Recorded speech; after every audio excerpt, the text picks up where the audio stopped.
아멘.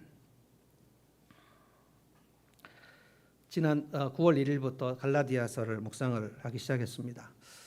그런데 오늘은 신앙의 함정에 대해서 설교하겠습니다.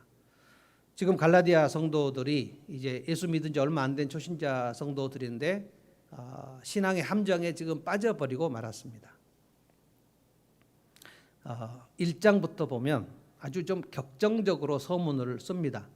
내가 사람들에게서 사도가 된 것도 아니고 사람으로부터 말미암은 것도 아니고 하나님과 주 예수 그리스도께서 나를 직접 사도로 부르심을 받았는데 이렇게 지금 그 서두를 시작하는데요. 그러니까 갈라디아 성도들이 사도 바울이 진짜 사도가 아니라고 생각하는 혼란에 빠진 겁니다. 그리고 사도 바울이 전했던 복음도 이것이 진짜가 아니구나라고 생각한 것입니다.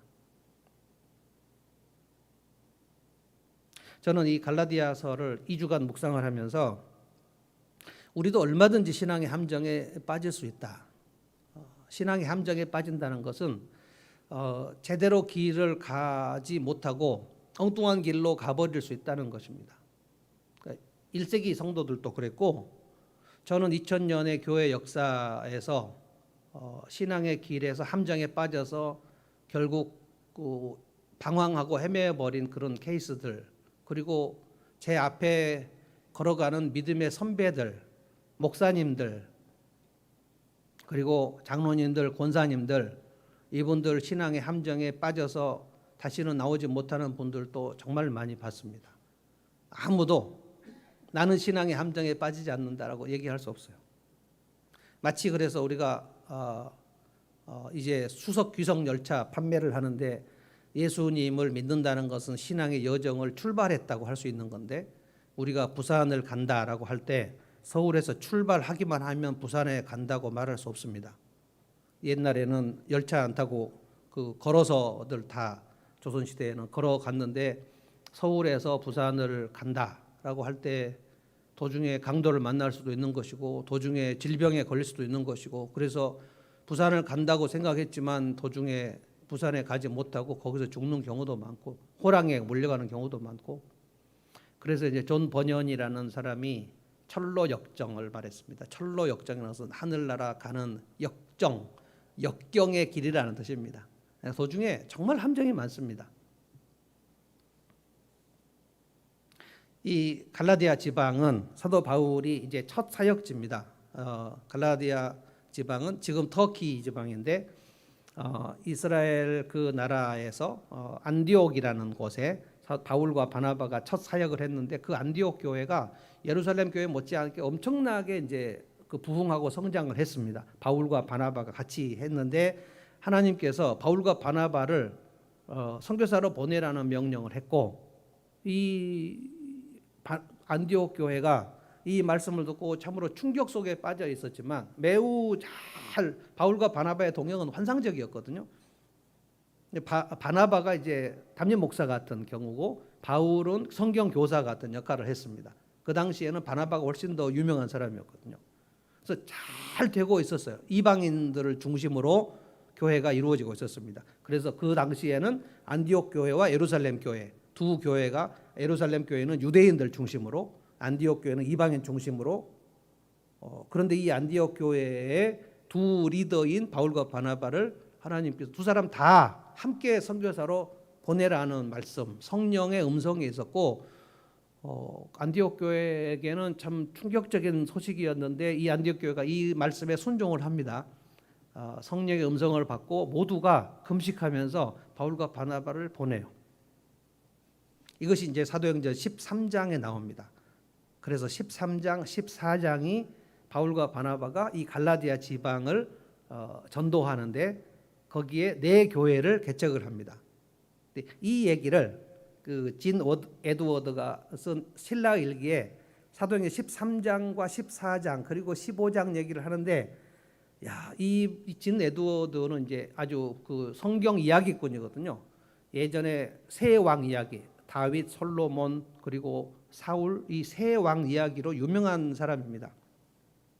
본래 이제 가정교회 지도자이기도 하고요.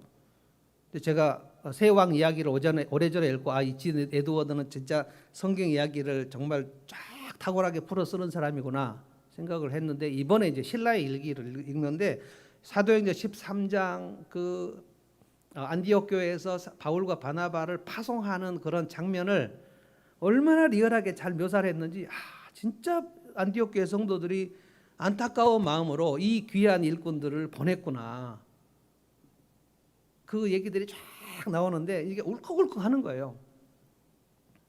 그래서 바울과 바나바가 처음 사역한 게 이제 비시디아 안디옥, 그러니까 이 안디옥 말고 여기는 시리아 안디옥이고 거기는 비시디아 안디옥입니다. 거기는 터키 지방이거든요. 처음 바울이 설교를 합니다. 거기서 회당에 들어가서. 그래서 예수님을 믿는 사람이 이방인들 중에 있었고, 유대인들은 이 바울의 메시지를 듣고 너무 화가 나가지고 바울을 막 핍박합니다. 그래서 비시디아 안디옥에서 잠깐 교회를 세워요. 초신자들이 있는 가운데 옆 동네 이제 이고니오라는 곳으로 또 가서 또 복음을 전하고, 거기에 이방인 사람들이 예수님을 좀 믿어요. 완전히 초신자들입니다. 그리고 이제 루스드라에 가서 또 복음을 전해요. 거기서 바울이 안진뱅이를 일으키는 장면이 있어가지고 루스드라에서 이제 신자들이 생깁니다. 그리고 더베에 가서 이 네 교회를 한 넉 달 동안 세웁니다. 얼마나 이 이방인 초신자들이 사도 바울과 바나바를 극진히 대접했는지 갈라디아 4장 보면, 너희가 나를 처음에 환대할 때 하나님의 천사를 대하듯이, 그리고 예수 그리스도를 대하듯이 나를 환영해 줬다. 너희가 얼마나 나를 사랑했는지 내가 안다. 할 수 있으면 너희 눈이라도 나한테 빼줄 정도로 나를 그렇게 귀하게 여겼다. 그런데 이제 사도 바울이 이 갈라디아 지방 선교를 끝마치고 안디옥의 센터로 다시 돌아간 사이에 예루살렘 교회에서 사도 바울의 복음을 싫어하는 사람들이 갈라디아 지방으로 간 겁니다. 이 장 보면 몰래 들어온 거짓 형제들이 너희들을 홀렸다라고 얘기합니다. 다른 복음으로 너희들을 교란시켰다는 말도 하고요. 교란이라는 것은 뭡니까? 이거는 아주 혼란스럽게 만들어버린 거예요. 이 네 교회가 통째로 사도 바울이 전했던 이 복음의 기초가 다 흔들려 버렸다는 거예요. 이 소식을 듣고 이 갈라디아서를 쓴 겁니다. 너무너무 마음에 괴로운 거예요. 공든탑이 무너지는 거죠. 저는 소두에도 말씀드렸지만 신앙생활의 여정이라는 것이, 한번 내가 예수님을 믿으면 열차 탁 타듯이 쫙 천국으로 가는 기차를 그냥 앉기만 하면 가는 것이 절대 아니라고 생각합니다. 이 도중에 함정이 굉장히 많아요. 뭡니까? 볼링 처음에 배우면 진짜 그 앞에 있는 10개의 핀을 맞춰야 되는데 그게 안 맞거든요. 이 무거운 공을 돌려서 던진다는 것이 정말 어려워요. 그래서 오른쪽으로 쭉 가면 오른쪽 또랑으로 빠져버리고, 왼쪽으로 가면 왼쪽 또랑으로 빠져, 양쪽 또랑이 쫙 있습니다.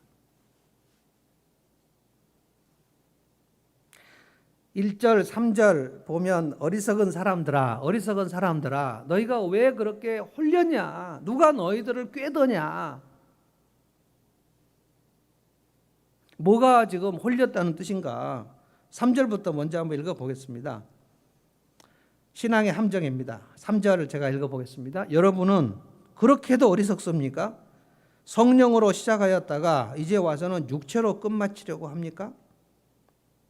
자, 이거를 이제 오늘 우리가 좀 정확하게 알아야 돼요. 성령으로 시작했다는 것은 무엇이고 육체로 끝마친다는 것은 무엇인가. 사도 바울이 볼 때 이들의 신앙이 다 무너져 버렸다는 거예요. 성령으로 시작한다. 너희가 예수님을 믿을 때, 성령을 받을 때 성령이 우리에게 들어온다. 이것은 거듭나는 것을 말합니다. 그런데 성령이 들어오신다는 것은 반드시 예수 그리스도를 내가 믿습니다 하고 예수님을 영접할 때 성령이 들어오신다 돼 있어요. 그래서 성령이 들어오셨다라는 말은 그가 예수 그리스도의 십자가의 대속, 예수님이 내 죄값을 대신 다 치르셨구나. 전적으로 십자가의 은혜가 아니면 내가 이 죄를 해결할 수가 없는데 예수님이 나를 위해서 십자가에 죽으심으로 내 죄가 해결됐구나. 자, 이것을 하나님 앞에 의롭다 하게 된다. 죄가 해결되면 하나님 앞에 설 수 있잖아요. 성령으로 시작했다는 것은 너희가 예수 그리스도를 믿을 때 십자가의 은혜가 내 속에 임했다. 이 구원의 선물을 예수님은 값을 치르셨지만 자기 몸으로 피 흘리고 죽으셔서 값을 치르셨지만 이 값을 치르신 것을 우리에게 복음을 주실 때는 값없이 주신 거였거든요. 이걸 믿겠느냐? 믿음이라는 것은 값을 치른 게 아니고 이 선물을 받겠느냐? 자, 이 선물을 누구한테 줄 때 야, 이거 선물이야, 받겠느냐 할 때 이 사람이 받겠습니다. 이게 믿음이거든요. 그런데 이것을 받을 때 5,000원 내세요. 그러면 이것 은혜가 아닌 거예요. 이걸 그냥 주는 거예요. 그래서 내 죄값이 해결되는 것은 이건 거저 은혜로 된 것이구나. 이것을 믿는 거예요. 이게 성령으로 시작하는 겁니다. 그래서 사도 바울이 예수 그리스도의 십자가의 죽으심으로 너희들의 죄값이 다 해결된 줄 믿느냐 할 때 이 초신자 성도들이 이것을 믿습니다 그랬거든요. 이거는 뭐 지혜가 있으면 믿는 것이고 뭐 학식이 있으면 믿는 것이 아닙니다. 그 사람에게 믿음이 생기는 것은 그건 기적입니다. 목사가 예수 영접을 할 때 복음을 잘 설명하면 이 사람들이 알아듣고 예수를 믿는 게 아니에요. 예수님을 믿는 것은 십자가의 그 죽으심으로 내 죄값이 해결됐는데 이거는 내가 어떤 공로도 없습니다 라는 뜻입니다.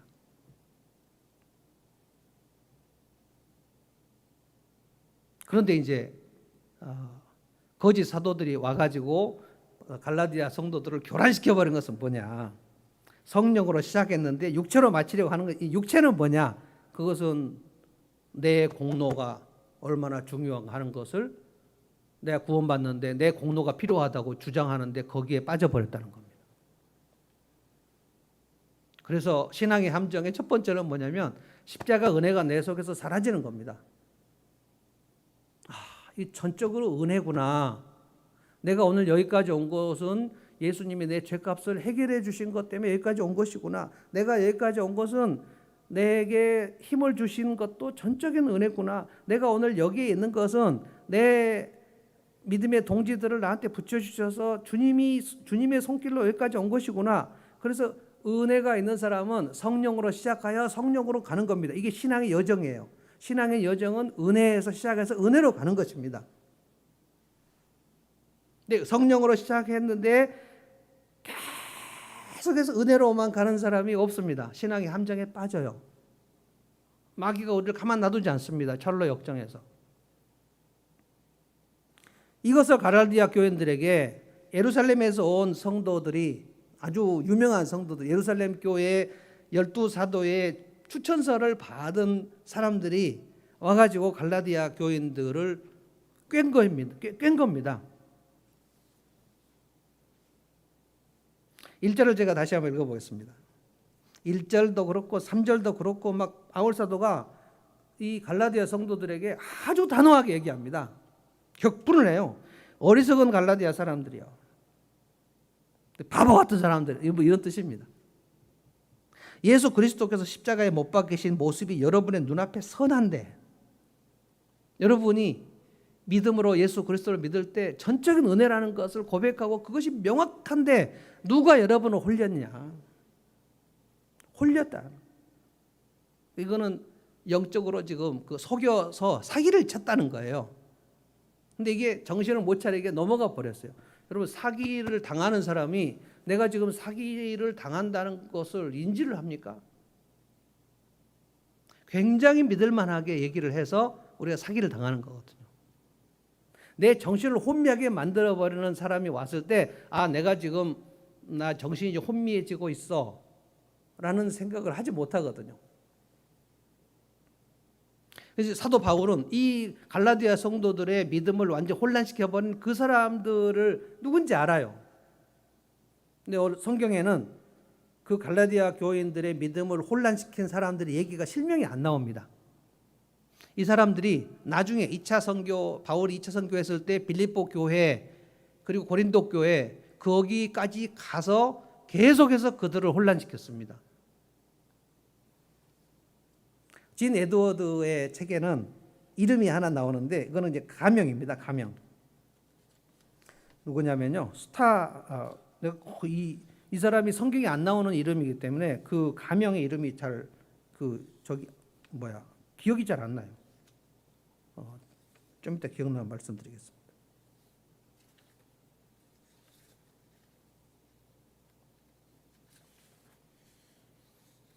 써놨는데 잊어버렸어요.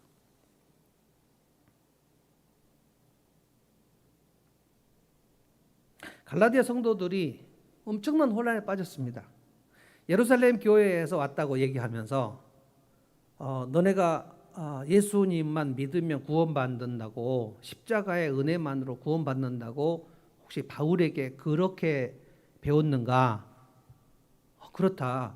우리는 예수님의 십자가의 대속으로 우리가 다 구원받는다고 믿었다. 우리가 해서 무엇을 공로로 해갖고 구원받는다고 우리는 받지 않았고, 예수님의 십자가로 충분하다. 그것을 믿음으로 구원받는다고 우리는 받았다. 그랬더니 이 거짓 사도들이 그렇지 않다. 바울은 사도가 아니다. 사도는 12사도가 사도다. 예수님을 3년 동안 따라다니면서 예수님의 실제 모습도 보고, 예수님의 부활하신 모습도 보고, 예수님이 승천하실 때 그 모습, 그분들이 사도고 우리는 사도의 편지를 가지고 왔는데, 언제 바울이 예수님을 따라다닌 적이 있냐? 바울은 자기가 다메섹에 가는데 예수님을 만났다고 얘기하는데 그거는 본인 주장이다. 바울은 사도가 아니다. 그러니까 우리가 갖고 있는 이 복음과 바울이 얘기한 복음은 전체 다르다. 그건 가짜다. 여기서 갈라디아 성도들이 정신을 차릴 수 없습니다. 바울과 바나바가 복음을 전할 때 예수님만 믿으면 구원받는다는 것을 알고 너무너무 기뻐했어요. 진짜 좋아했습니다. 기쁜 소식이었어요. 그런데 바울은 사도가 아니야. 바울이 가르친 복음은 그건 헛된 복음이야. 어떻게 구원을 그냥 거저받냐? 예수님이 십자가에 못 박혀 죽으신 것도 맞지만 이것을 믿는다고 구원받는 게 아니야. 아브라함의 자손이 되려면 우리는 대대로 2000년 넘게 아브라함의 자손은 할례를 받았어. 그리고 모세 율법을 지켰어. 그러니까 너희들이 예수 믿고 구원 받으려면 예수 믿는 것만으로는 안 되고 할례도 받고 율법도 지켜야 돼. 이 얘기의 정황을 이 진 에드워드가 쫙 풀었는데, 야, 갈라디아 성도들이, 이 초신자들이 누구한테 물어볼 데도 없잖아요. 너무너무 혼란에 빠지는 겁니다. 이 사람들이 갈라디아에 오기 전에 이미 안디옥 교회까지 와서도 이미 이 안디옥 교회 성도들을 혼란시켰습니다. 그래서 사도행전 13장, 14장, 15장에 보면 안디옥 교회에 이 사람들이 와가지고 너희가 예수만 믿어서는 구원받지 못한다. 할례를 받아야 구원을 받는다라는 말 때문에 안디옥 교회가 초토화되어 버렸다는 기록이 나옵니다. 그래서 바울과 바나바와 이 예루살렘에서 온 사람 사이에 격렬한 충돌이 일어났다는 거예요. 그리고 갈라디아 2장에 보면 바울이 베드로를 향해서 아주 공개적으로 대놓고 책망을 하는 장면이 있는데, 이거는 사도행전에는 안 나오는데 바울 사도가 이 얘기를 갈라디아 성도들에게 얘기하면서 내가 안디옥에서 사도 베드로를 공개적으로 책망했다. 그 베드로의 책망받은 내용이 뭐냐면, 정말 베드로도 정말 훌륭한 게, 그렇게 바울에게서, 바울은 아직 교회에서 아주 공적으로 인정받는 리더가 아닙니다. 베드로는 예루살렘 교회와 온 교회에서 공적으로 인정받는 리더예요. 그 말하자면 젊은 전도사가 총회장 목사님을 전체 성도 앞에서 혼내는 거예요.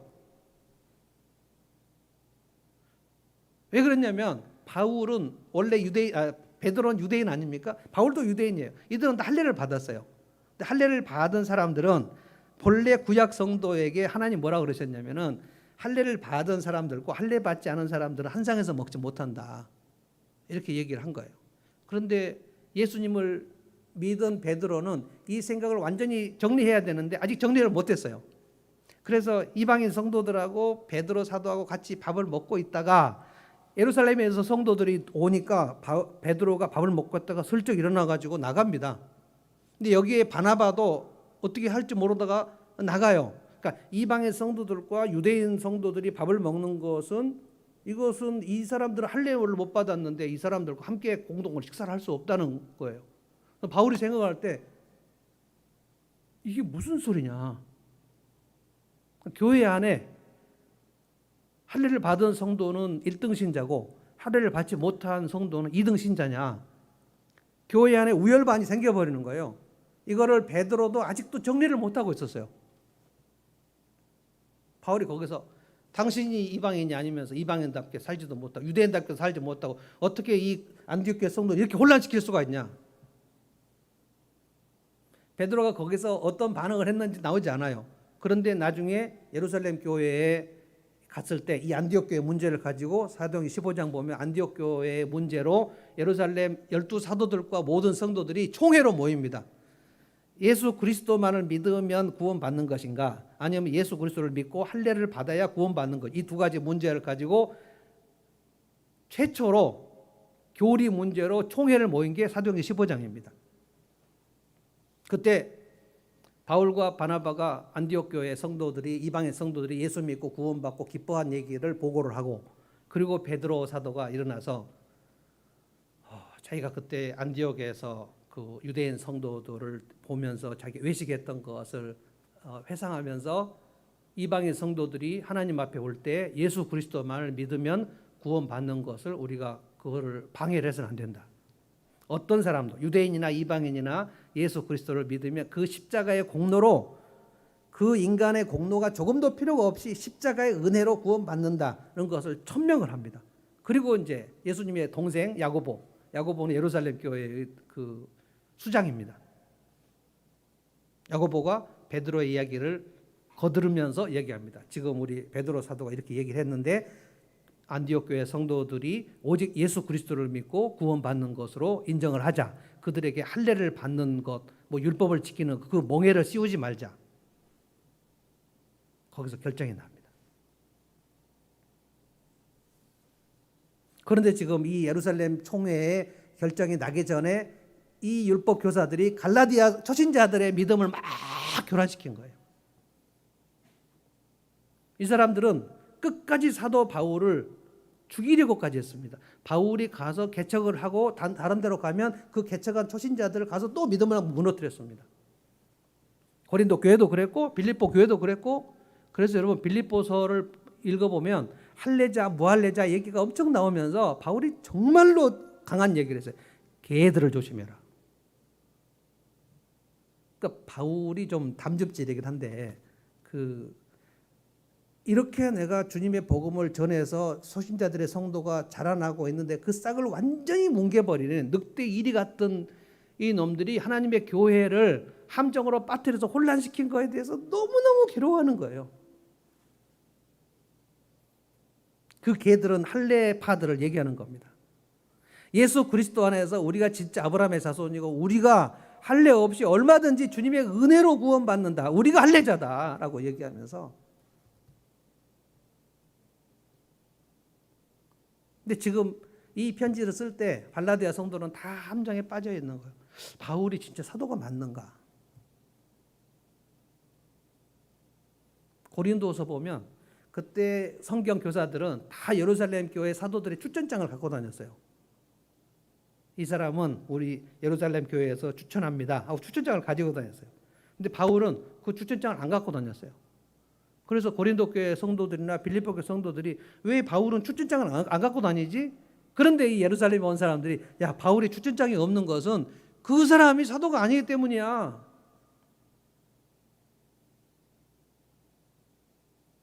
그래서 고린도 교회 성도들에게 바울이 뭐라 그럽니까? 여러분들이 내가 사도인 것을 증명하는 추천장이다. 이것이 편지라는 뜻입니다. 그리스도의 편지다. 여러분들이 편지고 여러분들이 그리스도의 향기다. 내가 사도인 것은 여러분 성도들이 증거하는 거다. 굉장히 바울은 불리하고요. 상황이 열악하고요. 베드로나 바나바까지도 설득을 해야 될 만큼 오직 예수 그리스도의 은혜로만 한 사람이 구원받는다라는 이 교리는 진짜 소수 의견이었다는 거예요. 사도 바울이 얼마나 답답했는지 4절에 보십시오. 4절에 보면 거의 울먹인 정도입니다. 4절 읽어보겠습니다. 여러분의 그 많은 체험은 다 허사가 되었다는 말입니까? 참말로 허사였습니까? 이게 다 무너져버리고 헛되게 되어버렸다는 거예요. 성령으로 시작했다가 육체로 마치면은 그것은 하나님의 은혜로 시작했다가 은혜가 사라지는 것을 말합니다. 은혜가 사라지면 내 공로가 나오는 거예요. 여러분 저는 그래서 이게 갈라디아 교회 성도만 빌립보 교회 성도만 함정에 빠진다고 보지 않습니다. 은혜가 사라지면요. 은혜가 사라지면 내가 한 일밖에 생각이 안 납니다. 내가 교회 안에서 열심히 하면 1등 신자 우월감 컴플렉스에 빠지고요. 나만큼 한 사람이 있겠어? 라는 생각이 들고요. 내가 한 수고, 내가 한 기도, 내가 한 전도, 내가 한 헌신, 내가 했던 헌금, 이게 다 내가 한 거. 그래서 그 사람 그 교회 안에서 늘 힘이 세져요. 저는 그런 장로님들 진짜 많이 봤습니다. 대놓고 부끄러운 줄도 모르고 이렇게 하시는 분들 있어요. 이 교회에서 내가 제일 헌금을 많이 하지 않나. 이미 성령으로 시작했는지 모르겠는데 이미 육체로 빠진 명확한 증거입니다. 내가 이 교회에서 뭘 했는지 이런 것을 얘기하기 시작하는 사람은 은혜가 사라져버린 거예요. 주님이 나에게 은혜를 주셔서 이것을 했다라고 얘기하지 않고 겸손하지 않아요. 은혜가 사라지면 그 사람 진짜 멋이 없어요. 마치 이렇게 군대에서 2등병 하나 쫄병 들어오면 1등병이나 그 2등병 중에도 한 달, 두 달 또 먼저 오는 그 선임들이 그 2등병을 막 갈굽니다. 그것도 모르냐? 그러니까 은혜가 사라져버린 성도들은 우리 교회 초신자들이 들어오면 이 초신자 앞에서 이제 그 어깨에 힘이 들어가는 거예요. 소위 가오를 잡는 거예요. 가오를. 이것도 몰라?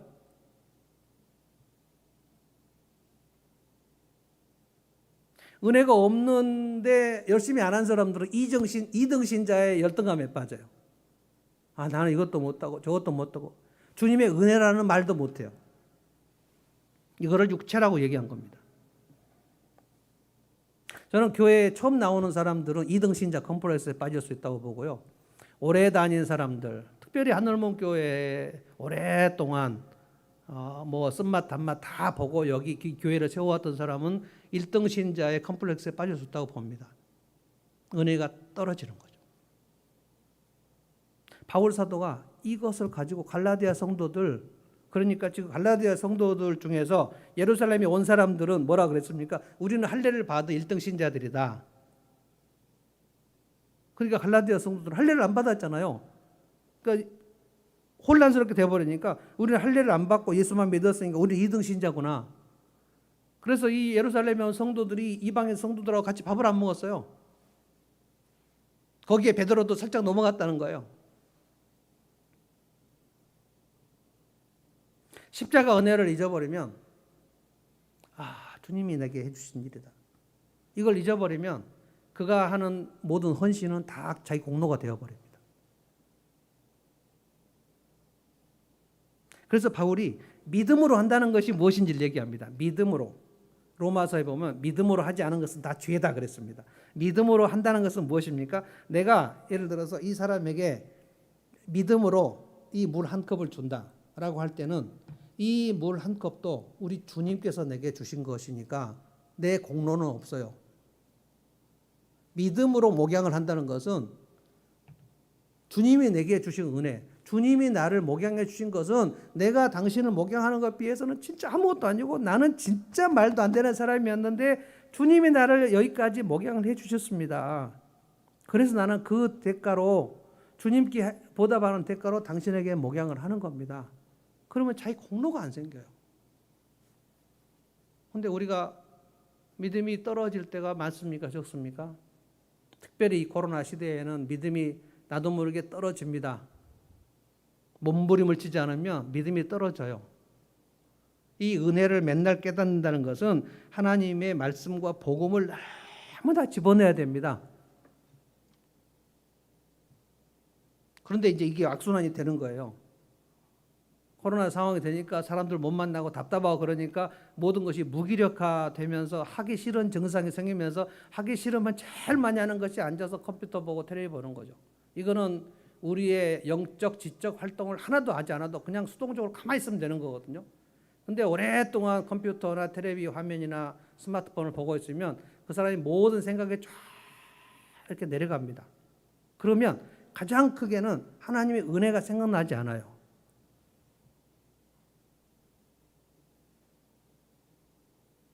그래서 믿음으로 할 수 없습니다. 은혜가 떨어지면 믿음으로 할 수 없어요. 이것이 주님께서 내게 주시는 것이라고 생각하면 믿음으로 할 수 있는데 주님께서 해주신 것이라는 생각이 들지 않아요. 은혜가 쭉 사라져요. 그러면 그 다음에 하기는 하지 않겠습니까? 예배도 드리고 뭐 기도도 하겠고 교회 봉사도 하겠고 하겠죠. 하는데 이거는 모두 내 공로가 들어가 버리는 거예요. 내가. 그래서 이 4절에 바울 사도가 이것은 모두 헛된 것이다.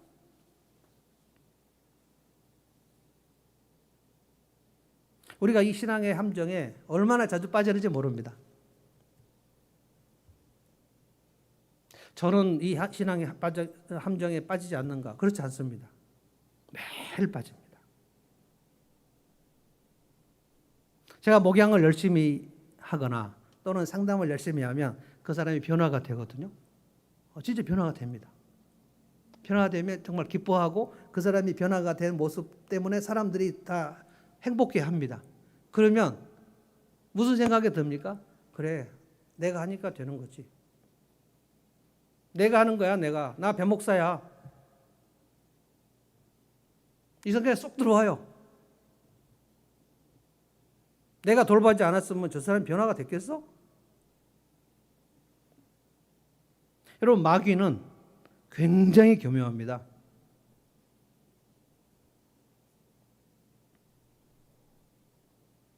내가 했어. 내가 한 거야.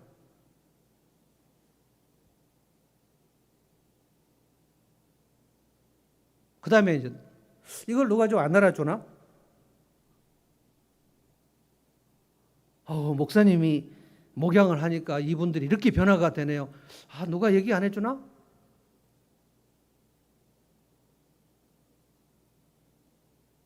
우리 인간은 본래 그 아담의 후손이에요. 에덴 동산을 통째로 하나님의 것을 찬탈하려고 했던 사람들이에요.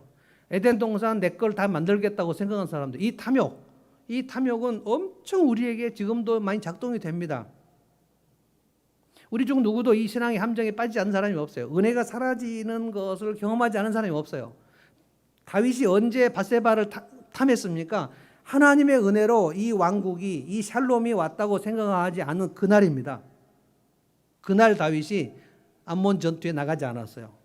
여러분 성경 읽어보십시오. 다윗이 어떤 전투에서 맨 앞에 안 나간 예가 없습니다. 항상 맨 앞에 나가요. 그날 안 나가고 요압 장군을 보냅니다. 암몬 전투 그냥 요압 네가 알아서 그냥 가. 그리고 그날 낮잠 자고 일어났는데 벗은 몸을 보니까 데려와. 그래서 자기 탐욕을 채워버립니다. 구약에서 가장 하나님과 친했던 사람이 다윗입니다. 그날 신앙의 함정에 빠져요. 이 왕국은 내 거다.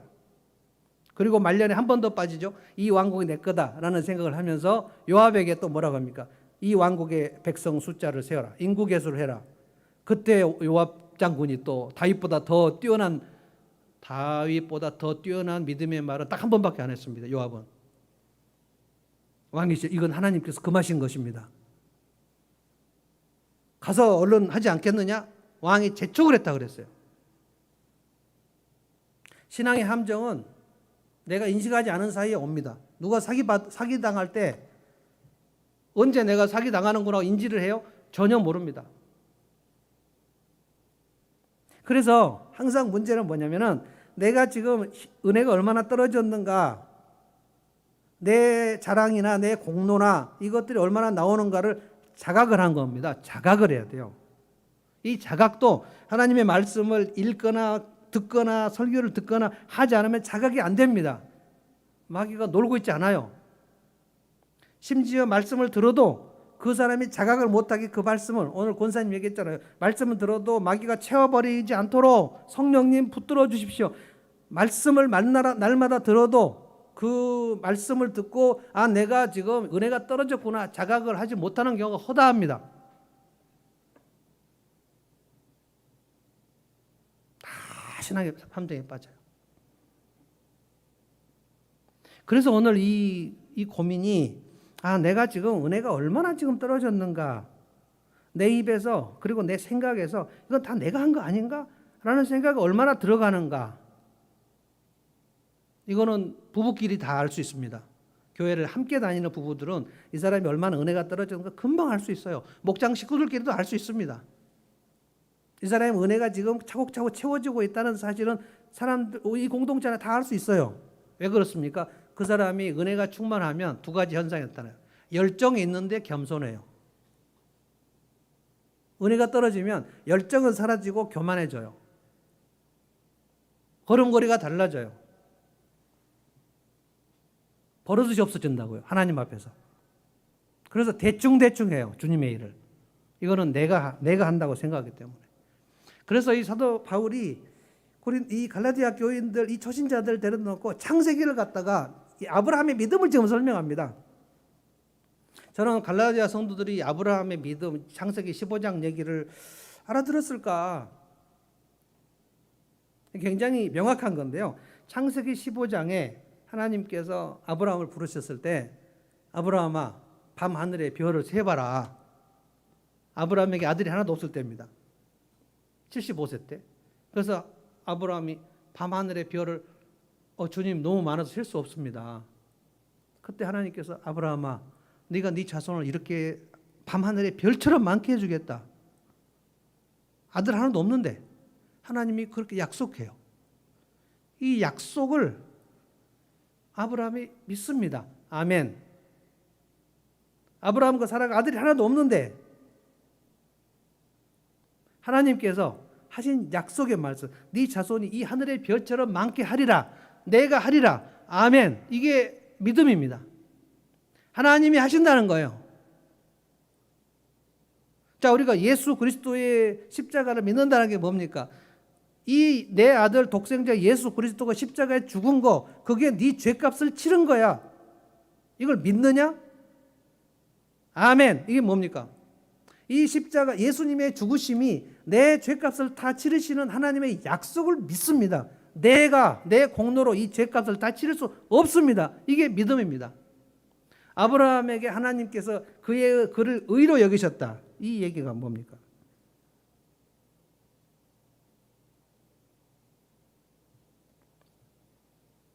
(7절) 제가 읽어보겠습니다. 6절입니다. 그것은 아브라함이 하나님을 믿으니 하나님께서 그것을 의로운 일로 여겨주셨다 함과 같습니다. 믿음으로 의롭다 하셨다는 거예요. 이것이 이제 갈라디아서와 로마서의 이신칭의 믿음으로 의롭다함을 얻는다. 믿음으로 내 죄값이 다 해결됨을 믿는다. 그 믿음은 뭡니까? 예수님이 다 해주셨다. 그래서 내가 믿는 거예요. 내가 아무것도 하는 게 없어요. 근데 여기다가 이 할례를 받아야 된다고 주장하는 사람들은 뭐라고 했습니까? 예수님의 십자가에다가 너도 뭘 집어넣으라는 거예요.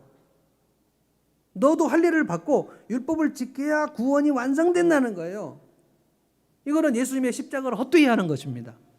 예수님 십자가 80%, 그리고 내가 할례 받으면 10%, 율법을 지키면 10%, 그래서 도합 80, 10 해갖고 100% 구원을 이룬다?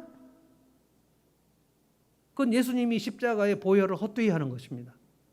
그건 거짓 복음인 거예요. 그럼 예수님의 십자가의 구원이 100%라고 믿지 않는 사람이, 그런데 내가 교회에서 예수 믿은 다음에 신앙생활을 할 때 함정이 안 빠진다는 보장이 있습니까? 내가 이거를 해서 얼마나 잘 됐는지, 내가 헌신했고, 내가 기도했고, 내가 전도했고, 그래서 전도완식 시상 같은 것도 사실은 좀 위험합니다. 우리 교회는 뭐 전도왕도 없지만 전도왕 시상합니다. 이 사람이 뭐 1년 동안에 10명을 전도했습니다. 막 박수 치고 그러면 이제 이 사람은 전도에서 1등 신자가 되는 거죠. 아우, 권사님, 전도왕 권사님. 엄청 아주 좋은 거죠. 자, 이 사람은 이미 신앙의 함정에 빠져버린 겁니다. 어깨에 힘이 들어가기 시작하면 그 사람은 은혜가 떨어지는 거예요.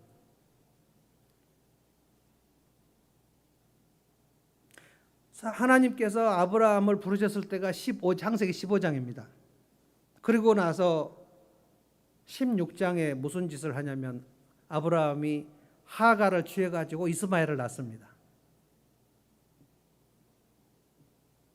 그래서 17장에 가면 아브라함이 99세 때 하나님이 불러서 너는 왜 믿음으로 살지 못했느냐?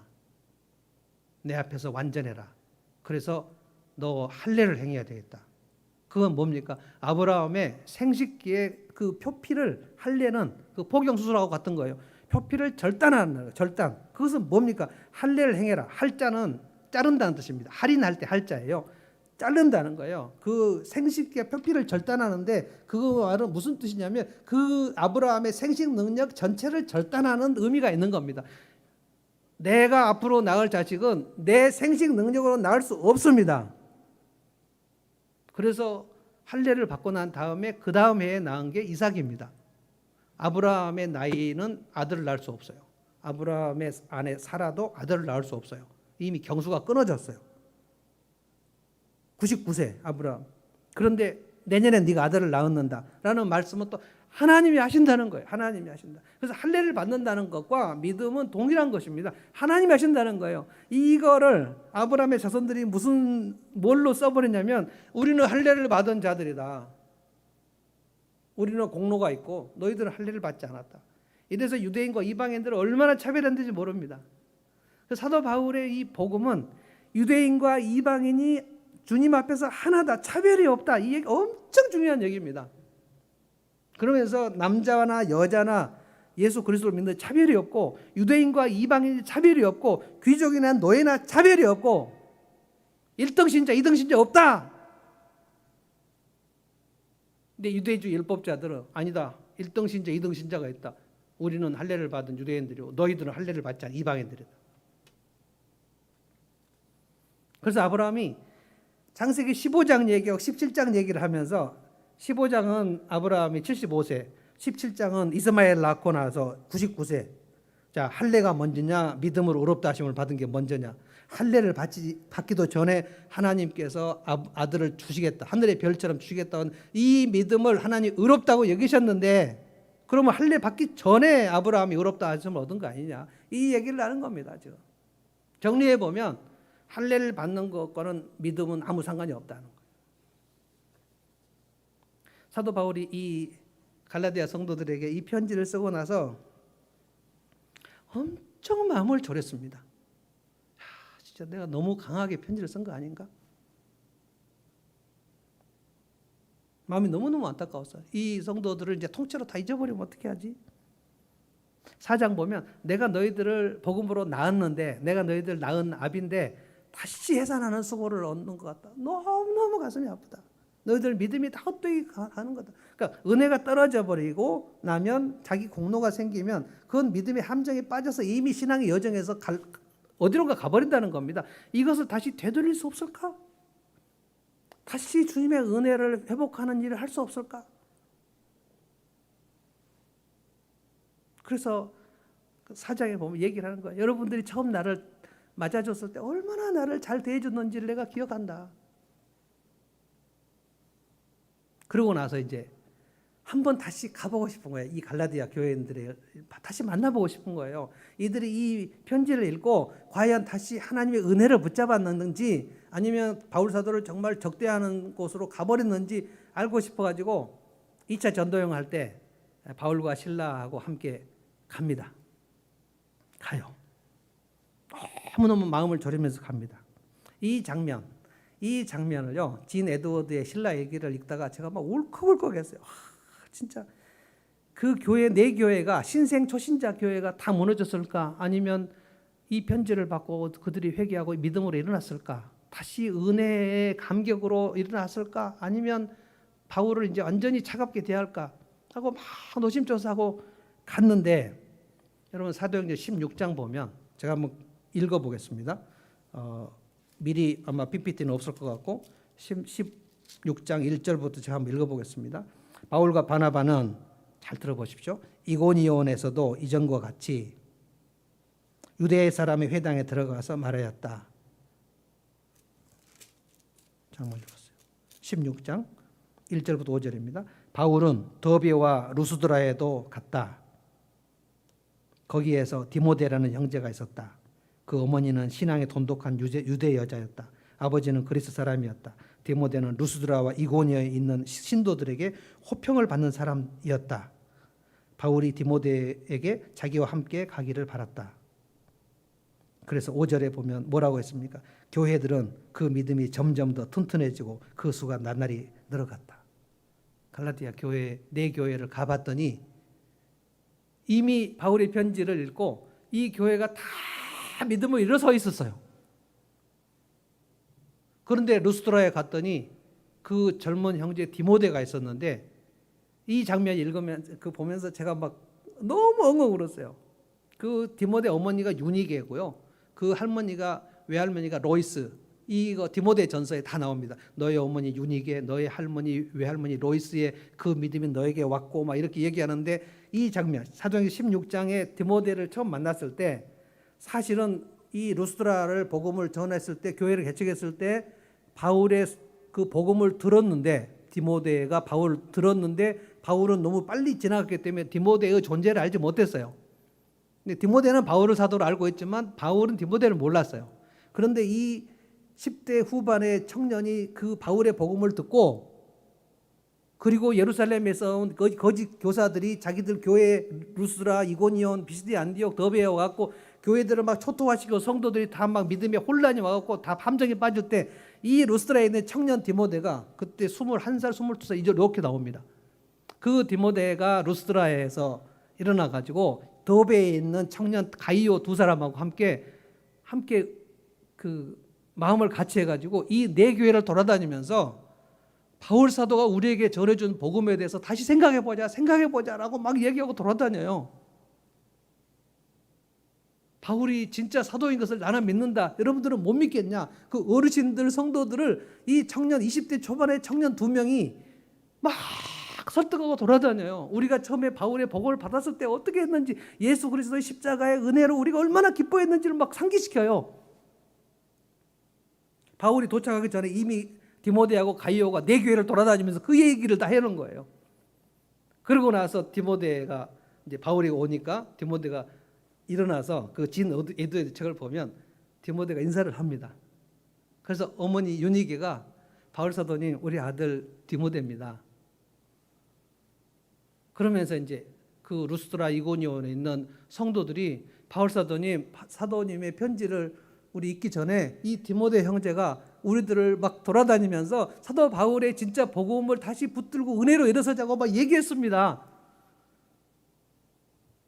바울이 디모데를 딱 볼 때, 야, 네가 교회를 살렸구나. 얼마나 마음이 막 뭉클뭉클한지.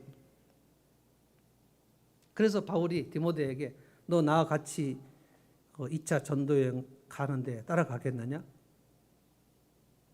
디모데가 이제 21살밖에 안 돼가지고 엄마를 봐요. 엄마를 보니까 엄마가 고개를 끄덕여요. 바울 사도님 따라가라. 예, 알겠습니다. 바울 사도님 제가 따라가겠습니다. 그날부터 디모데가 바울의 아들이 됩니다. 영적 아들. 그리고 나중에 에베소에 디모데를 목사로 파송할 때 에베소 디모데 전서, 디모데 후서가 바울이 에베소 교회 목사로 담임하러 간 젊은 목사 디모데에게 목양서신을 쓴 겁니다. 사랑하는 나의 아들 디모데야. 그리고 더베에 있는 가이오라는 청년은 요한 3서에 보면 버가모의 총감독이 됩니다. 그래서 바울 사도가 사도 요한이 요한 3서를 쓸 때 사랑하는 형제 가이오 장로에게 편지하노니, 이 초대교회의 위대한 인물 두 사람이 이 갈라디아 지방의 청년들이 일어나는 것을 봅니다.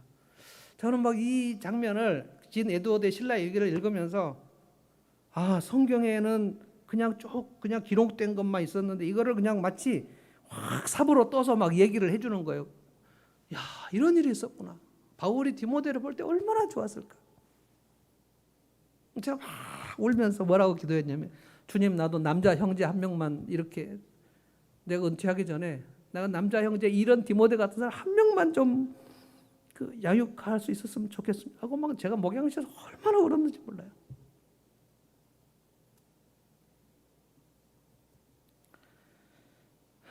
오늘 저는 신앙의 함정에 대해서 여러분에게 설교했습니다. 내 안에 십자가의 은혜와 감격이 사라지지 않았는가 생각해 보셔야 돼요. 우리 중에 아무도 십자가 은혜가 충만하게 날마다 있는 사람 없습니다. 왠지 무슨 이유인가 하나님의 은혜가 떨어져요. 떨어져서 그러면 내 속에 내 공로, 내가 했던 거, 내가 아기를 키울 때 이건 내 자식이니까 내가 키워야지, 주님의 은혜를 키운다는 생각이 안 들고 이건 내 새끼라고만 생각이 드는 거예요. 내 비즈니스를 할 때 이건 내 사업이야. 목회를 할 때 이건 내 교회야. 은혜가 떨어지면 내 거라 하고 생각이 드는 거예요. 내 거라. 내가 직장을 다니면 이것은 내 직장이고 이건 내 수입이야. 내가 땀 흘려 번 돈이야. 주님 앞에 헌신하고 싶은 생각이 들지 않은 거예요. 이건 신앙의 함정입니다.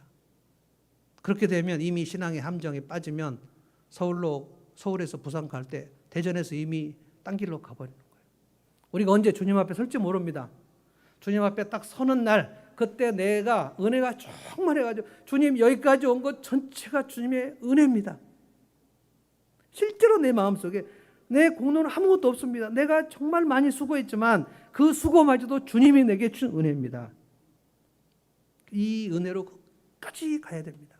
가다가 넘어질 수 있습니다. 또 내 공로가 생각이 나고 또 은혜가 떨어지고 은혜가 결핍되는 경우가 있습니다. 그때 다시 말씀을 읽으면서 이 디모데가 루스드라 교회와 이고니온과 이 교회들을 다시 일으킨 것처럼 주님의 말씀을 여러분의 심령을 다시 일으키셔야 돼요. 그래서 내가 이 예배를 한 번을 드리는 것만 해도 주님께서 얼마나 큰 은혜를 주셔서 내가 예배를 드릴 수 있었는가. 만약에 여러분 컴퓨터와 스마트폰이 없는 시대에 코로나 사태가 터졌다고 생각해 보세요. 우리는 아무도 못 만납니다. 그때는 거리두기 안 하겠습니까? 정부가. 만약에 70년대에 이런 사태가 터졌으면 우리는 일제 못 만납니다. 그래서 온라인 예배, 저는 정말 아직도 성에 안 차지만 그래도 지금 이것을 온라인 예배로 여러분들이 집에서 예배를 드릴 수 있는 스마트폰과 컴퓨터를 주신 하나님을 찬양해야 돼요. 그리고 지금 내가 이 예배를 무시하지 아니하고 그 기계 앞에서라도 앉아서 예배를 듣고 말씀을 읽을 수 있는 그것도 주님이 내게 그 마음을 주지 않으면 있을 수 없어요.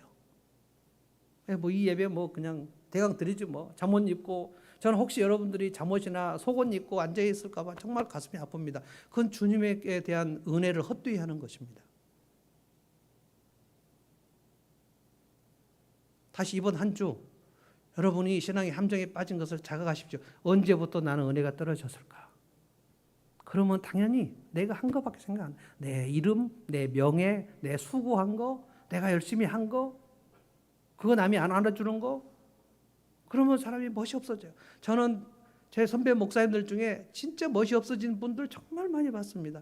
정말 추합니다.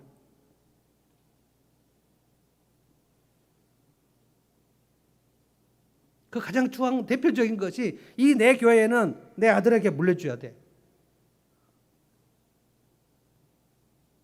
저는 배대현이한테 이 교회를 물려줄 생각도 없지만 배대현이가 목사한다는 말 한 적도 없고요. 그래서는 안 됩니다. 물론 이런 건 있어요. 정말 가난하고 아주 힘이 없는 교회, 그 교회를 아버지가 목회를 하는데 아무도 올 사람이 없는데 우리 아들이 목사다. 그런데 네가 이것을 맡아서 하겠느냐? 거기에 대한 아무런 메리트도 없고 아무런 이득도 없을 때 온전히 희생과 헌신만 해야 되는 그 시간에 아버지의 교회를 맡는 거, 그것은 자기 십자가를 지는 거니까. 한국 교회 안에 그런 세습도 있습니다. 아주 칭찬할 만한 세습도 있는 것이고, 제가 얘기하는 것은 그 아버지의 교회를 물려받아가지고 그 아들이 온갖 영화를 누리고 있는 그것이 안 된다는 거예요. 그것은 이미 신앙의 함정에 빠진 결과입니다. 은혜가 떨어지면 이게 다 내 거라는 생각이 들거든요. 이건 내 자식이야. 이건 내 사업이야. 이건 내 돈이야. 이건 내 지식이야. 내 사역이야. 그러면 겸손해지지 않고요. 감사가 없고요. 멋이 없어요. 향기가 없다고요.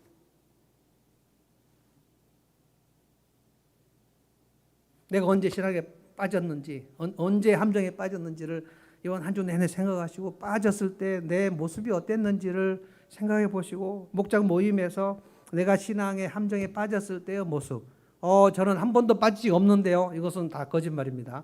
신앙의 함정에 빠지지 않는 사람은 없습니다.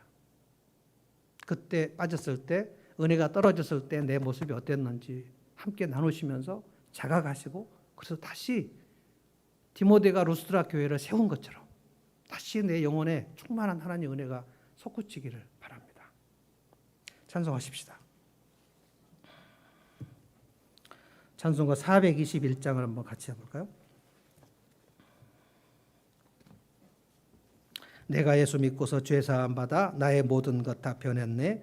지금 내가 가는 길 천국길이요 주의 피로 내 죄가 씻겼네. 오직 100% 주님의 은혜로 내 죄의 사함을 받은 것을 생각하면서 신앙의 함정에 빠지지 않기를 다짐하면서 한번 불러봅시다.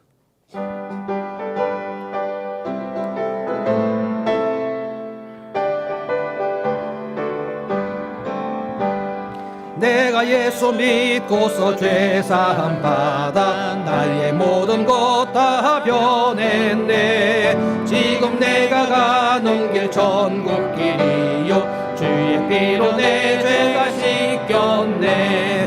나의 모든 것 변하고 그 피로 구속 받았네. 하나님은 나의 구원 되시오니 내게 정죄함 없겠네. 주님 밝은 빛 되사 어둠에 치니 나의 모든 것 다 변했네. 지금 내가 주 앞에 온전케 됨은 주의 공로를 의지함일세. 나의 모든 것 변하고 그 피로 구속 받았네. 하나님은 나의 구원 되시오니 내게 정죄함 없겠네. 내게 성령 임하고 그 크신 사랑 나의 맘에 가득 채우며 모든 공포 내게서 물리치시니 내 맘 항상 주 안에 있겠네. 나의 모든 것 변하고 그 피로 구속 받았네. 하나님은 나의 구원 되시오니 내게 정죄함 없겠네. 기도하겠습니다. 하나님 감사합니다. 우리가 아직 죄인 되었을 때에, 우리가 아직 주님의 원수 되었을 때에 주님께서 우리를 사랑하셔서 자기 몸을 십자가 위에 올라가시고 보혈을 흘려주시고 우리의 모든 죄값을 대신 속해주시고 다 이루었다 선언해 주셔서 감사드립니다. 하나님, 저희가 오늘 또 다시 십자가 은혜에 적셔지기를 원합니다. 갈라디아 성도들 신앙의 함정에 빠진 것을 오늘 생각하면서 우리가 얼마나 신앙의 함정에 자주 빠지는지, 그리스도의 십자가 은혜가 얼마나 많이 우리에게 사라졌는지를 생각해 봅니다. 주님, 초신자도 신앙의 함정에 빠지지만 기신자도 함정에 빠지는 줄로 믿습니다. 하나님의 은혜가 사라지면 내 속에 있는 자랑과 공로와 내가 한 일만 생각이 나는 줄로 믿습니다. 성령으로 시작했다 육체로 마치는 사람들이 너무나 많습니다. 주님, 우리가 주님 앞에 서는 날 성령으로 시작하여 육체로 잠깐 빠졌다가도 다시 일어나 성령으로 마치는 사람 되기를 원합니다. 마지막이 더 아름다운 사람이 되기를 원합니다. 오늘 다시 주의 은혜가 충만한 사람 되기를 원합니다. 십자가 은혜로 오늘 다시 생각하며 다시 마치 스마트폰의 충전이 100%가 되듯이 우리의 심령 전체 하나님의 은혜가 충전되어 우리가 하는 모든 일 가운데 하나님 은혜가 있게 하시고 감사가 있게 하시고 겸손하게 하시고 열정으로 사역하되 그 모습이 참으로 그리스도의 향기로 가득 찬 성도들 되게 하여 주시옵소서. 예수님의 이름으로 기도하옵나이다. 아멘. 이제는